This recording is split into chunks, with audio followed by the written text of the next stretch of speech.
This is the Talent Bar, and I'm Colleen Gallagher. Join me for candid conversations with talent leaders as we explore the work that drives them, the lessons they've learned, and how they're helping people find careers they love. The show is sponsored by Lavalier, an interview intelligence platform built by Textio. Hello, everyone, and welcome to another edition of the Talent Bar. I'm so excited for our guest today. She has one of the most interesting career paths we've had on the show. She started as an elementary school teacher, spent 7 years in an aerospace company, and now has been at the same ed tech startup for a decade, where she's been promoted a number of times and is currently their chief people officer. She didn't come up through talent acquisition, as I said, and that's what makes her perspective so sharp and interesting.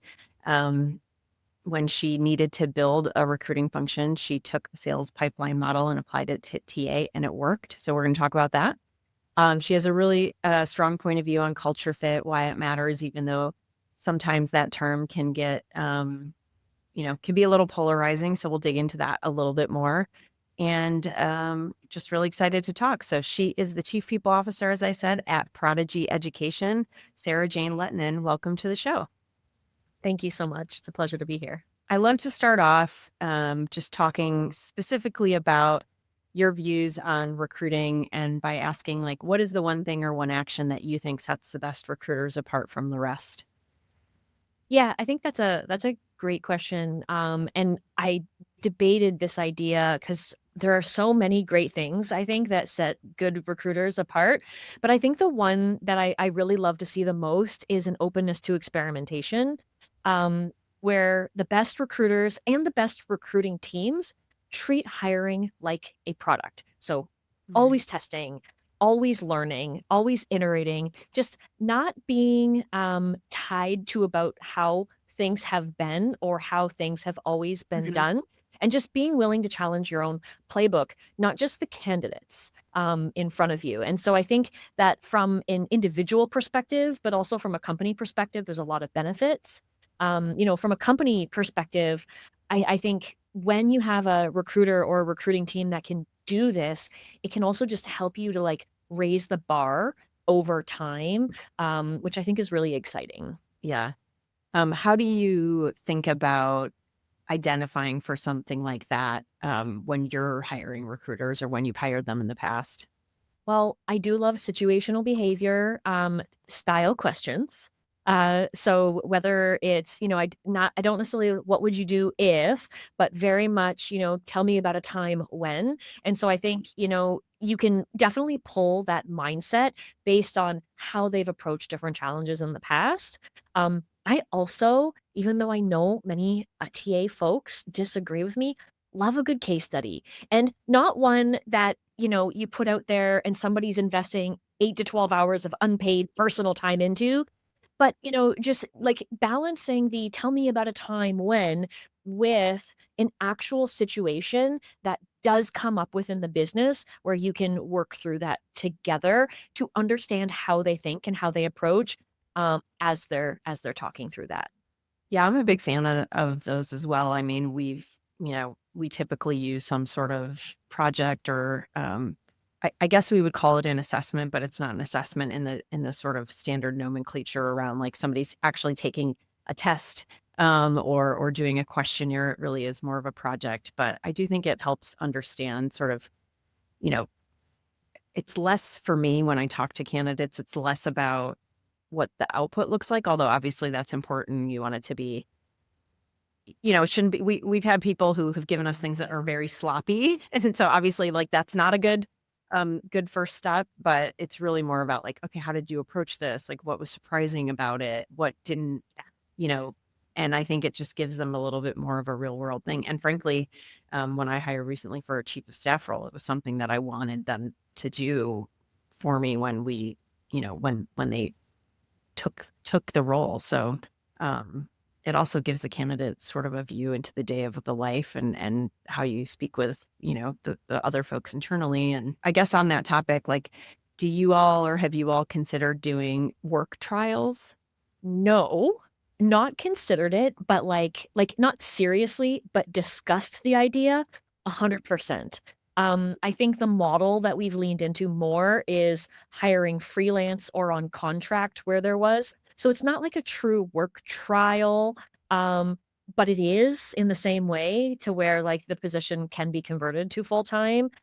Because I do like seeing how people show up. And I think it benefits the company as much as it benefits the person because what if they don't like the scenario? What if they don't like the environment or the company? And so I love anything that gives both sides a window because we're both trying to investigate each other. It's not just a one-sided thing. Yeah, I tend to like the model you're outlining as well better than the work trial.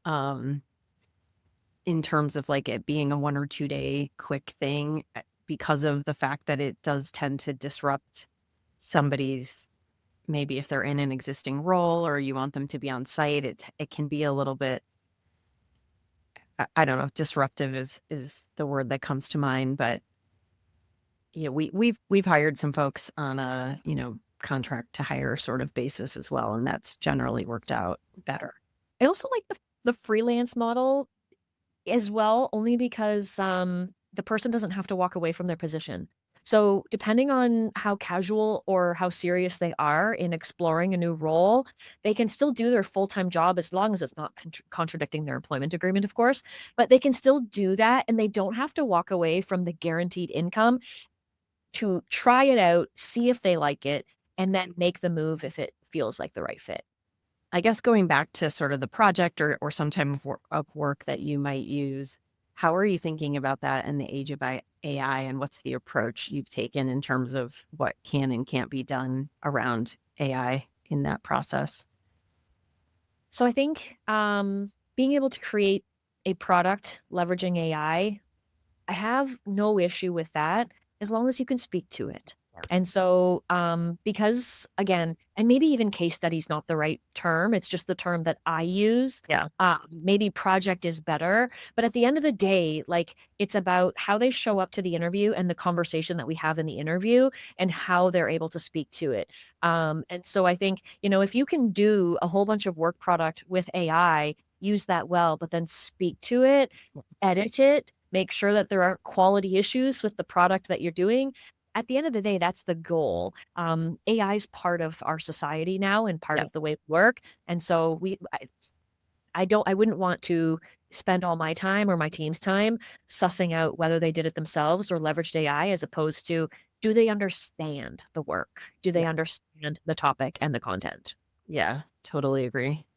Well, switching topics a little bit, one of the things I highlighted in your intro was about this concept of culture fit, and I know you're very intentional about culture screening in your hiring process, and I think that term can be really polarizing. So, what does it mean to you, and why do you think it gets such a bad rap? I think when you get caught up on the semantics of culture fit, that's where it gets a bad rap. We're not trying to, emphasize similar to me bias. But the reason why I put it under the category of culture fit, because it is about finding people who really thrive in our environment and will not only just thrive, but make everybody around them better. And that isn't a list of technical requirements or necessarily experiences, because not all companies are the same. And so it's not something that can be checked off through screening a resume. It is something that we assess through the conversation and through the interview process. And it comes out in those questions. If we're talking about something that's HR specific, asking the question as a follow up prompt, well, what would you have done better? Like that ties to that growth mindset piece. Are you open to feedback? Are you open to that? Maybe not everything is perfect the first time through. And so, just making sure that somebody, because of our environment and the people that like what that looks like, we want to make sure that they're going to enjoy it. Because again, it should be good for them. They should be growing and developing and making the teams around them better as much as they're providing impact and value to us as a business. And so I think that's where, for me, it comes down to trying to build great teams that do great work. And so the category for me is culture. And that's why I tie it to that culture fit piece. Yeah. And I know, you shared with me before that you have somebody whose sort of role in the process is to help assess for culture fit. Obviously, everyone's talking about that, I would imagine, throughout the process, but, it sounds like you maybe have a specific person. So how do you train that person to be able to do the culture fit interview? Like, what are the types of things that person's looking for? And, how is their, you know, or is it a yes, no, and they have veto power, or how do you think about that in the process? Yeah, that's been a fascinating trial over time and a learning process.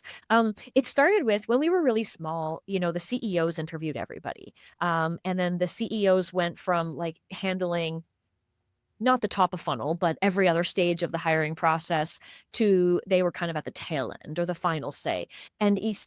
Essentially, they were kind of that culture fit or that culture bar in the early days. But once you get over 100 people and you're trying to scale fast, it wasn't the best use of their time. And I say CEOs because we do have a co CEO model, which is slightly unique. So we have two of them, which helped make it, last a little longer.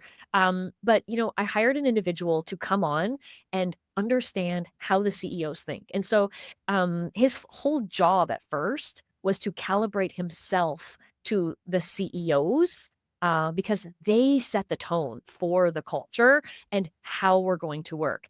And so that was how he learned it. Now we had our culture values, but he had to figure out how to incorporate those into the interview process in a way that wasn't discriminatory, that didn't, leave great talent or people that would challenge us to think differently out of the pipeline, but make sure those people were included as well, but also just make sure that individuals understood our environment and knew what they were getting into and could truly thrive here. And so it started as that, and then it translated into training for other people because the reality is we can't hire a team of individuals that do that.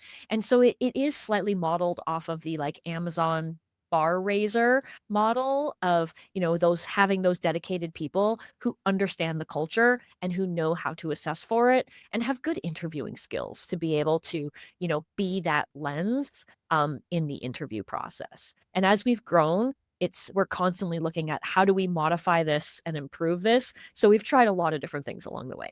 Where in the interview process does that interview sit?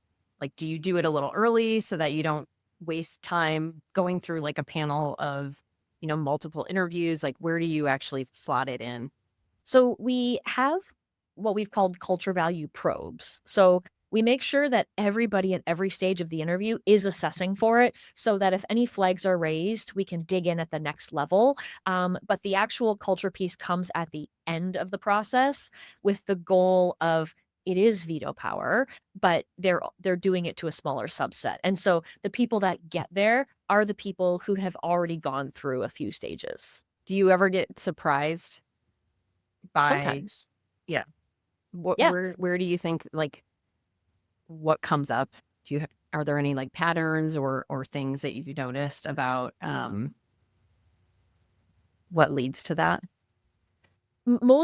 Most common is it's more of just the experience of the person who's at the end in where we get surprised, whereas the other people in the process maybe just don't have as much experience. Because over time, what we've also done is, we've flags that maybe come up, we track those. But Mhm. we might hire and still move forward with the individual, but then we track how are they performing? How well are they doing to see like, are these coachable? And when does something become an actual problem to where you're issuing a warning or you're actually terminating employee? So we are doing that kind of quality of hire check even after people have onboarded.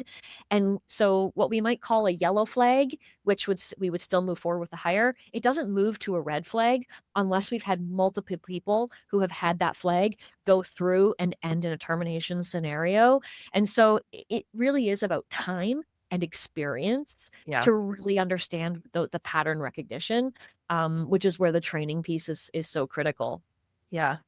How do you just tactically track all of that? analytics. I mean, we track some of it manually. We use from ATS to HRIS tracking that information. We've built it into all of our hiring scorecards. So we use Ashby as our ATS. We've built it into the criteria so that we can see that, and then we can just export the information. I will say AI has been super helpful in helping us to digest the volume of information and summarize it with time. There are points where that's manual tracking, and there are little things that slip along the way, but just trying to connect it across the cycle and having our ATS and our HRIS with the right information so that we can draw those connections. So, obviously your background is in recruiting but now you're the chief people officer of the company. And so I think you have a unique perspective on this. And one thing you've shared is that you use sort of this concept of team heat maps. And I think this just talks about, or, connects with what you're just talking about as it relates to, what are we looking at even once somebody continues or is hired.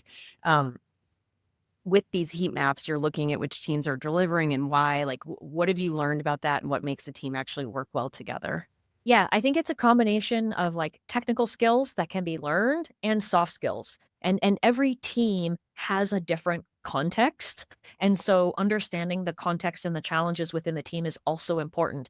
One of the things that we debate often is why not have everybody be super generalists so you can move somebody around, like for example, a PM or an engineering manager. Why not just make them so general that you can move them from squad to squad seamlessly?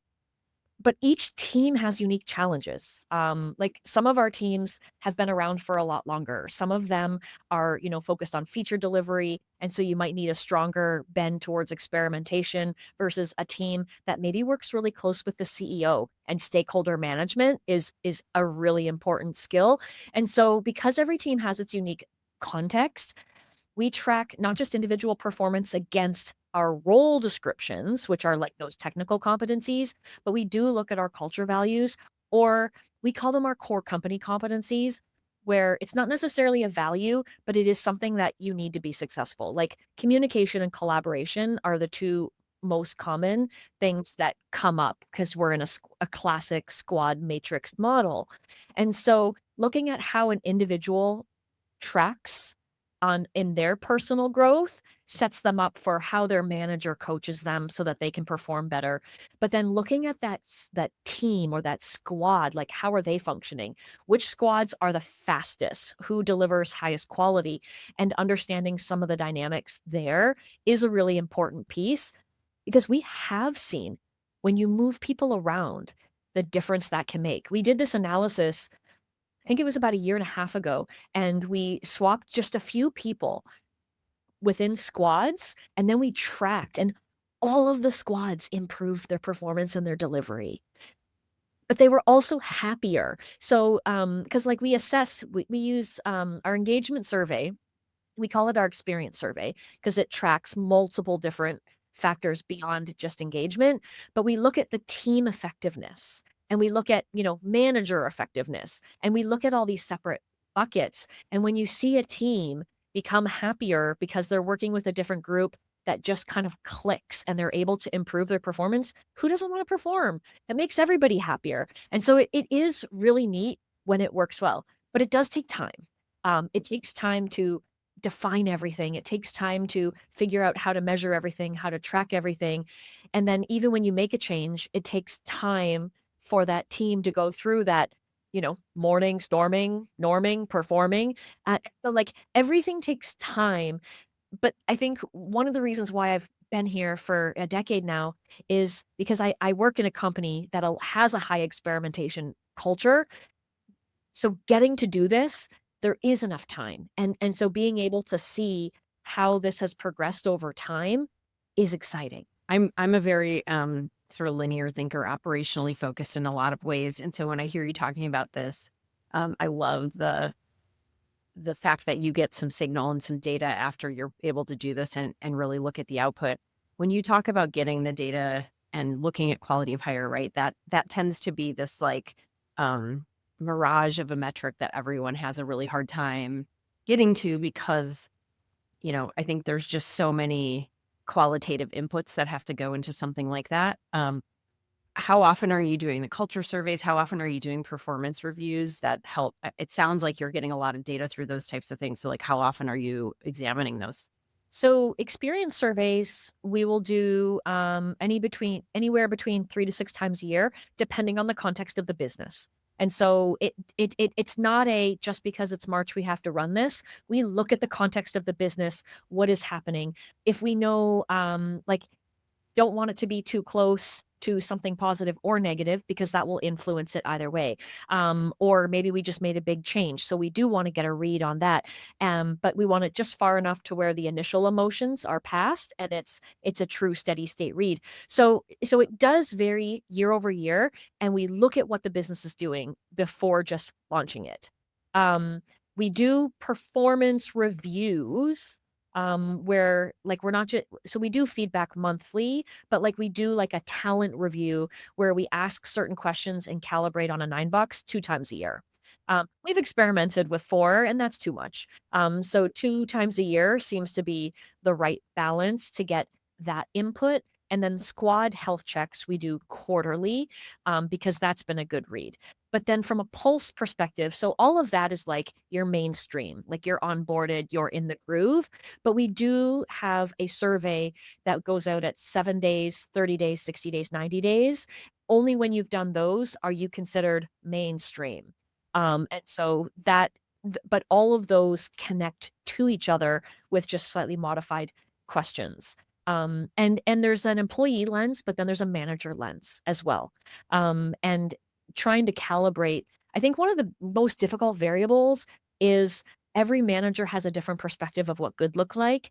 And it's only when you get into a talent review do you really calibrate managers across a department or an area or across the company. And so that's one of the hardest variables.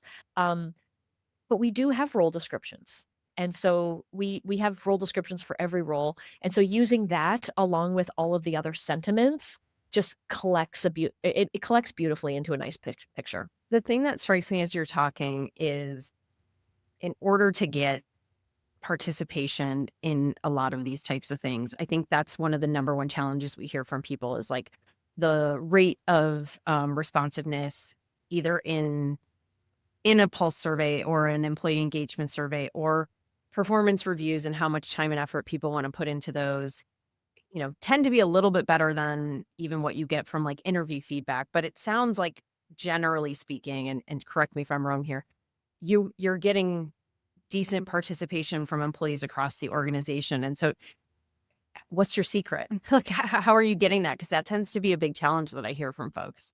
I had heard a long time ago somebody say, and I don't know where the source came from, but somebody said it's not survey fatigue, it's lack of action fatigue. And so, one of the most important factors is making sure that you are taking action, you are communicating, you are following up on all of this stuff. And so, a big part of my focus is how are we communicating? How are we talking about this? And holding managers accountable to doing that part of it, because that's where we get it. We just did a survey, and we had a 97%. Our experience survey was 97% response rate. Now, that was a record for us. That was by far the highest response rate, but it was amazing to see that response rate. We do follow up with managers and make sure it's 100% for like talent review or for performance reviews. But a lot of that comes down to like staying in line with managers so that they understand the value of it, they believe in it, and leveraging them as our path to scale. I've had a very big team in the past. I have a very lean team today. And so our only way to amplify our impact is to leverage managers and make sure that our true partners. So I think that people partner strategy is critical. But what I love is a good pairing between like the business partner or people partner and talent acquisition so that they're all on the same page, because that end-to-end employee journey is the only holistic picture that we can use.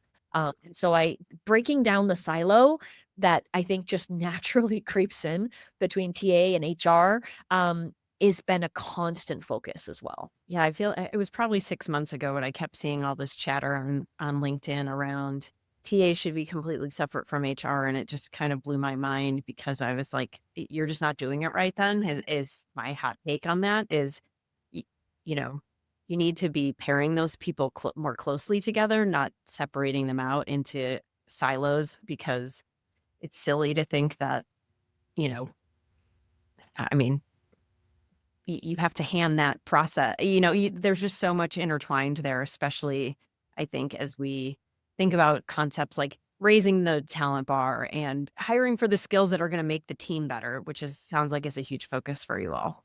100%. When you can connect the dots, that's the key. And so for TA, if TA doesn't have all the context on the team, the struggles, the challenges, or the gaps and skills, how can they find the best person that brings those into the team?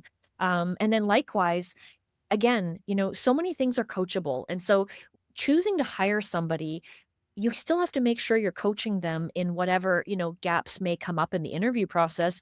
Well, who's going to make sure that happens? That's where, HR can support the managers and hold managers accountable to coaching those things. Because otherwise, you're investing all that time and effort into hiring a great person and you're not setting them up for success. We talk about the cost of hiring all the time. And if you're going to do right by that money, like you have to coach, invest, and develop your talent. It sounds like you also have strong buy-in from the rest of the executive team about the value of the people function overall, which I think some companies struggle with. How have you built that relationship and you know made sure that you have a voice in all of this? Yeah, agreed. So when I was hired on at a unique time because I was hired on we hadn't even hit 40 people yet. So I was part of very early, and so I've seen us go through all of the crazy growth. I was hired on to take on, this function. I've reported with to the CEOs my entire time. And so I have a good relationship with them. Early on, I didn't come out strong with opinions. I focused on understanding where they were. There was, of course, what I could glean from the interview process, but then it was like trying to understand some of their underlying beliefs. And they had them. They had their own opinions on HR and what HR could do. And so before saying, this is what the people function at Prodigy is going to be, I understood what their concerns were. And so I was able to build um, mitigation strategies, I guess, into how we looked at things. And so, one, there is a strong alignment between us. And then as we've continued to hire and grow the team, we start off from scratch with every new person that's added to the exec team or the SLT team, whatever you want to call it. But it starts with some baseline. Here's what we believe. And we go through now. I give the CEOs credit because they have to redo some of the exercises so many times. We do some of the team stuff, together, and we start at the basic. Every time you change the team, you have to go back to square one to, like, rebuild up, and they've been so patient, and they do it so wonderfully every time. But I understand, and I'm calibrated with them. And so, I do think, if you are in a people leadership or if you're looking to be a people leader, having that alignment with the owners, the president, the founders, the whoever's in that senior seat, that's where it starts. Because then getting buy-in from the rest of the senior leadership team is a lot easier. I think that's so true. I mean, there are definitely cultures that I've been in, and my background is in finance. I've been in places where people sort of, especially some earlier stage companies, I think, or um, maybe less experienced folks, sort of CHR and finance as these sort of like back office functions. Just tell me what the numbers say, and make sure I'm paying people and things like that. And I do think a lot of it starts with you have to have leadership that actually understands the value of people. Yeah, and putting the people function underneath another function, that says volumes right there. That is that is the thing that just hurts my heart. And so it starts with, where does the people function report to? Um, because in my opinion, that you have your company mission, vision, strategy finance pays for it and the people are the resources and that's what drives it. And so you have to have that company level finance and people. That is your triad right there. Everything else comes after that.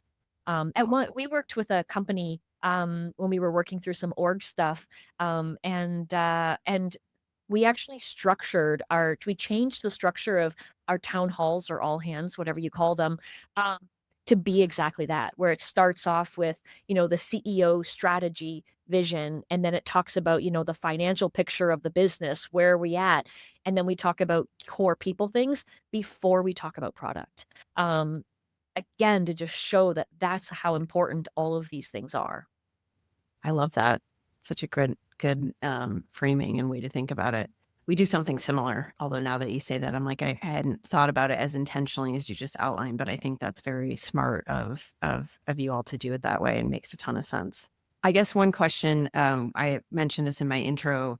You came into TA from a sales background, and you said you built your recruiting pipeline using HubSpot sales pipeline model. So walk me through that. What does a recruiting funnel look like to you, and how do you see the similarities between the two? Yeah, so it's interesting. So my time at the aerospace company, I was project manager, I was highly administrative, but I was managing inside sales as well.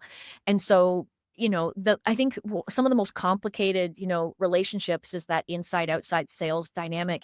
And so I had to really study the outside sales so that I could make sure that my team was an effective partner and that we could be seamless. So not only did I read books a lot on it, but I also spent a lot of time with the head of sales on the road with customers to really understand their world and what they're up against.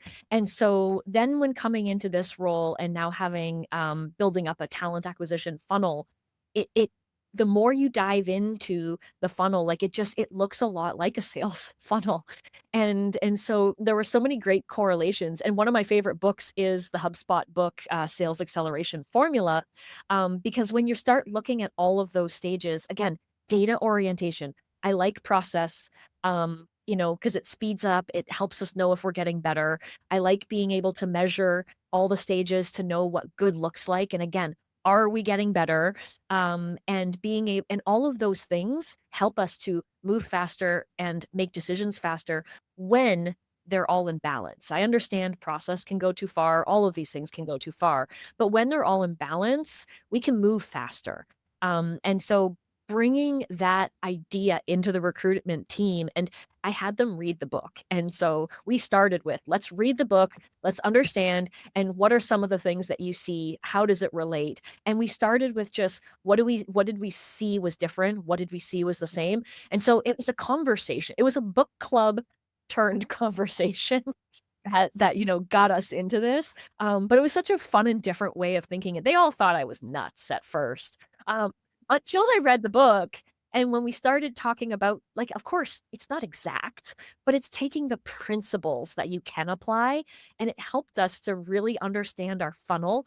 Where are people dropping off? Because I like lots of stages. Hiring managers like lots of stages. We want to feel confident in every hire, and that takes time. But the reality is, if people are dropping off, you're not necessarily getting the best people in. So trying to find the right balance of how many stages, how long at each stage, how many questions can I ask? That's to make sure that it's not just good for us as a business, but good for the candidate, because we want as many candidates to go through that funnel as possible, because that's ultimately what gets us to, I think this is going to be the best fit for both. Yeah. Where have you landed in terms of like optimal number of interviews and stages and things like that? I think it changes to I think the macroeconomic environment really influences that, because, like, I think it was early 2022 when, salaries were going up and everybody was just throwing money at people and it was so hard to hire. We had to reduce the stages, whereas right now it's a different environment. So we're actually talking about adding some stages back in that we had previously removed, because it's a different environment. And so I think, again, that treating recruitment like a product is so important. You have to understand the environment and you have to respond. And so just because we've done it this way doesn't mean we're always going to. And so right now, because we're in a lull right now for hiring, we're actually looking at our full funnel and we're saying, what do we need to change and what should be different? Because we can take a little bit more time. We can better understand some of these things. And so it changes. I mean, it's so true. And I think the example of what was happening in 2022 versus now, I also think it speaks to, and it's just an example of the fact that in 2022, because the talent market was where it was, I think um, we had to make decisions faster and things like that. But also it feels like when there's a recognition right now that when you hire the wrong person or when you have fewer spots to fill, it's so much more important to get the right people into those roles. And I think that got forgotten a little bit in the sort of rush of hiring in, 2021 through 2022 and probably even in the late teens, when things were really booming, because it just has so much more of an impact when when you go from hiring 1,000 people a year to 100 people a year, right? You gotta nail it. You gotta nail the hiring of 100 people. And that to me um, is just sort of a critical way to think about it as well. And so um, I know we always have to be thinking about the candidate experience, obviously. And so we don't want to over index on the number of times that we bring them in or have them do interviews. But I do think it allows for a better hiring process that benefits both the candidate and the company. Oh, agreed. Because like even on the candidate side, we're in a weird world where we're seeing lots of information put out there by Gallup and such around people are more afraid to jump when they're in a comfortable role. And so what gives them the confidence to jump? Spending more time with the company, feeling like they know what they're getting into. And so it benefits both sides in a really meaningful way. Yeah, it's I was talking, this was probably, I don't know, 6 to 9 months ago, and I was talking to a former you know, chief people officer at a mid-market sized company. And she said, back in 2018, 2019, and then again in like the 2022, 21 phase when people were hiring so much, she said, our CEO had our like head of TA, in the executive team meetings, and they just had a lot more visibility and influence over the organization. But now they don't.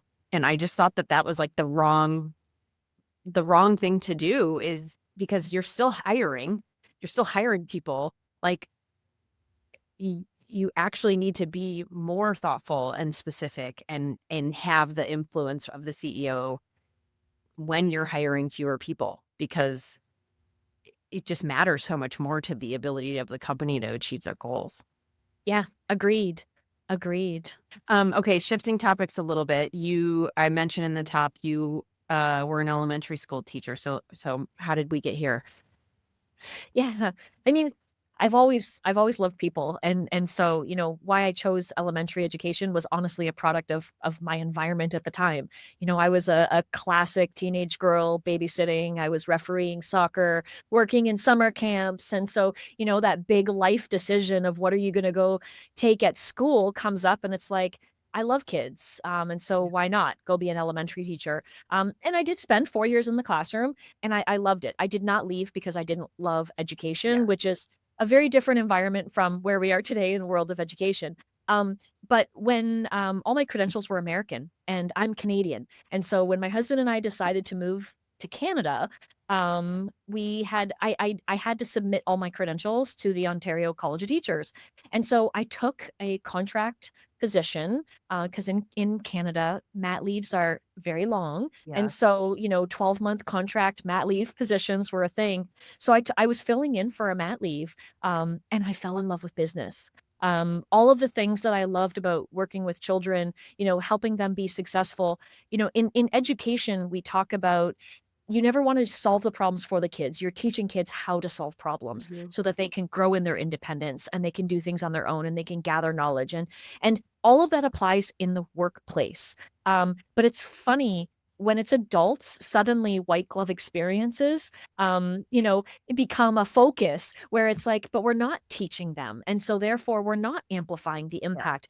And so being able to like see that opportunity, I just got really excited about being in the business world Yeah. and solving some of those challenges. And so I've not gone back to education, or in the classroom Yeah. anyways, because there are just so many exciting problems in the workforce Yeah. that I just want to try to solve. Yeah. However, after being in the workforce for a while, I was being very intentional with where my career was going.